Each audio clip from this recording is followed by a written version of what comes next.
you don't really think about style. You just, certainly I'm not saying something doesn't emerge that you can identify as that, but you don't think about it that way when you're making something so much. You just kind of think about what's appropriate too. Joel Coen doesn't raise his voice. He doesn't storm off set. He doesn't fire actors in dramatic confrontations that make headlines. He simply erases them. Who needs, you walk out the door and you're in contemporary New York, so who needs us for that? One day you're being considered for a Coen Brothers film, the next day your agent stops getting calls. No explanation, no second chances, just silence. For over 3 decades, Joel and Ethan Coen have built a filmmaking empire on precision. Every frame calculated, every line of dialogue sculpted like marble, every actor chosen not for their star power, but for their ability to disappear into something larger than themselves. The Coen brothers don't make movies. They construct puzzles, and every piece has to fit perfectly. But some actors don't understand the rules. They arrive thinking they can rewrite the script, expand their character, and bring their own vision to a world already complete in Joel's mind. They mistake creative collaboration for creative control. They forget that in a Coen brothers film, the directors aren't just calling the shots, they are the shots. When that happens, Joel doesn't argue. He doesn't negotiate. He just closes the door, quietly, permanently. Because in the Coen universe, there's no room for actors who think they're bigger than the carefully crafted chaos around them. 6. Mickey Rourke. Mickey Rourke looked perfect on paper. The year was 1990, and the Coen brothers were casting Barton Fink. It happened a lot on like Barton Fink. I seem to like, yes. Yeah, a lot of our movies. People want I don't know why, people want social commentary and stuff. The story isn't enough for some people. Their surreal dive into Hollywood madness. Rourke had the intensity, the unpredictability, the dangerous edge that could bring their tormented screenwriter to life. He was also at the peak of his comeback, riding high from Diner and Angel Heart. The studios loved the idea. Joel Coen did not. The problem wasn't talent. Rourke had that in abundance. The problem was the method. While the Coens wrote dialogue like sheet music, precise and rhythmic, Rourke approached scripts like jazz improvisation. He wanted to find the truth behind every line, the psychological motivation beneath each word. For Barton Fink, a character living in a fever dream of Hollywood absurdity, Rourke wanted to add reality. The breaking point came during a preliminary meeting. Rourke arrived with notes, pages of them. He wanted to explore Barton's childhood trauma, his relationship with his mother, his sexual frustrations. He suggested rewriting entire scenes to make them more emotionally authentic. Joel listened politely, then reportedly told his casting director later that day, "Mickey wants to solve a puzzle we never intended to be solvable."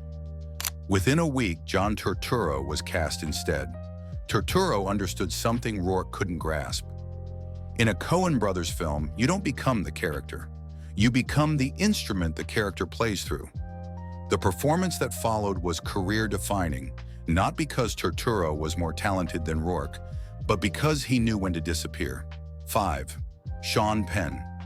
Sean Penn's name appeared on Coen brothers casting lists more than any actor who never actually worked with them. For over 2 decades, from the early 1990s through the 2000s and 10s, Penn was considered, discussed, and ultimately passed over for role after role. The Coens admired his talent. They respected his intensity. They just couldn't figure out how to contain it. Penn approached every script like a doctoral dissertation.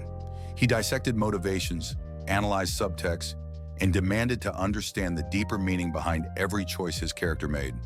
For most directors, this was gold. For the Coens, it was kryptonite. Their characters often existed in worlds where logic bent and meaning shifted like smoke. Penn needed concrete foundations. The Coens built on quicksand. The legendary breaking point came during a meeting for the man who wasn't there. Penn arrived having prepared what one insider described as a graduate-level thesis on his potential character's psychological journey. For 2 hours, he walked Joel and Ethan through his interpretation, complete with references to film noir classics and existential philosophy. The Coens listened patiently, nodding occasionally. When Penn finished, Joel reportedly said, "That's really interesting, Sean. We were just thinking he'd be a guy who cuts hair." The role went to Billy Bob Thornton, who understood that sometimes a barber is just a barber, even when the world around him makes no sense. Penn's intensity was his greatest strength, but in the Coen universe, sometimes the most powerful performance comes from not trying to understand the joke. 4. Edward Norton. Edward Norton had a reputation that preceded him like a storm warning. Brilliant actor, meticulous craftsman, and according to Hollywood whispers, a director's nightmare.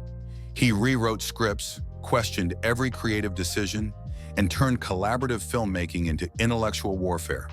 The Coen brothers heard the stories and thought they could handle him. They were wrong. Norton nearly landed the lead in The Man Who Wasn't There in 1999. On paper, he was ideal for Ed Crane, the stoic barber caught in a web of blackmail and murder. Norton had the intensity, the intelligence, and the ability to find depth in seemingly simple characters. But he also had something the Coens didn't want: opinions. Before contracts were even signed, Norton's assistant delivered a package to the Coen brothers' office. 15 pages of typed notes, scene-by-scene analysis, and suggested dialogue improvements. Norton had taken their precisely crafted script and treated it like a rough draft. He wanted to explore Ed Crane's inner life, add flashbacks to his childhood, and expand the philosophical themes about modern masculinity. Joel Coen read the first page and reportedly told Ethan, "He thinks we wrote the wrong movie." The final breaking point came when Norton requested a meeting to discuss his vision for the character. The Coens politely declined and called Billy Bob Thornton instead. Thornton read the script once, showed up on set, and delivered exactly what was on the page. Nothing more, nothing less. Norton's intelligence was undeniable, but the Coens didn't need a collaborator. They needed a translator, someone who could take their words and make them breathe without changing their DNA. 3. Russell Crowe. Russell Crowe was having a moment in 2005.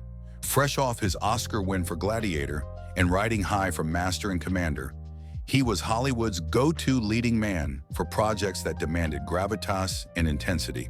When No Country for Old Men entered development, studio executives saw Crowe's name and salivated.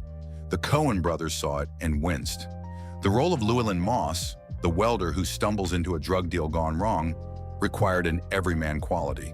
Someone ordinary enough that audiences could believe he'd make the fateful decision to take the money and run.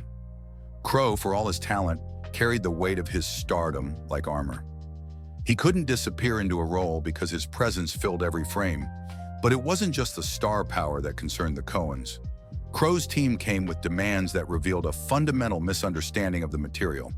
They wanted backstory for Moss, explanations for his motivations, and additional scenes that would make his character more sympathetic. One executive suggested Crowe could bring heroic depth to what they saw as an underwritten part. Joel Coen reportedly responded, "The point is that he's not heroic. He's human." The Coens had written Moss as a man whose ordinary greed triggers extraordinary consequences. Crowe's natural intensity would have turned him into a warrior fighting fate instead of a victim stumbling into it. The studios pushed harder, suggesting Crowe's box office appeal could elevate the material. Joel's answer remained unchanged. "We're not making Gladiator in Texas." Within weeks, Josh Brolin was cast. Brolin understood that Moss wasn't meant to be larger than life. He was meant to be swallowed by it. The performance that followed was career-defining precisely because Brolin knew when to be small in a story about forces beyond human control. 2. Marlon Brando. Some rejections haunt careers, others haunt legacies. For Joel Coen, passing on the chance to work with Marlon Brando became both. This wasn't about a specific film or a particular role. It was about recognizing that sometimes genius and genius don't multiply. They cancel each other out. The opportunity arose in the mid-1990s when Brando, nearing the end of his career, expressed interest in working with the Coen brothers. The meeting was arranged through mutual contacts. Brando had seen Fargo and was intrigued by their ability to find humanity in darkness. The Coens, like every filmmaker of their generation, revered the man who had redefined screen acting. But reverence and collaboration are different animals. During their only phone conversation, Brando launched into what one witness described as a stream of consciousness analysis of American cinema.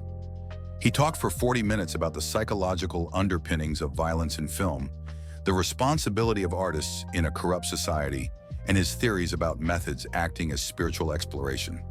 Joel barely got a word in. When Brando finally asked about potential projects, Joel mentioned they were developing The Big Lebowski. Brando immediately began dissecting the dude's character, suggesting the role needed deeper exploration of post-Vietnam masculinity and the spiritual crisis of the modern American male. He wanted to understand the dude's relationship with his father, his suppressed trauma from the war he never fought, his subconscious rebellion against capitalism. Joel listened, thanked him for his time, and never called back. Years later, Joel would tell friends, "Brando wanted to play Hamlet. We needed someone to play a guy who drinks White Russians." The dude went to Jeff Bridges, who understood that sometimes the deepest characters are the ones who refuse to go deep. Brando remained a legend. The Coens remained sane. 1. Kevin Costner. The most public rejection in Coen brothers' history didn't happen in a boardroom or over a phone call.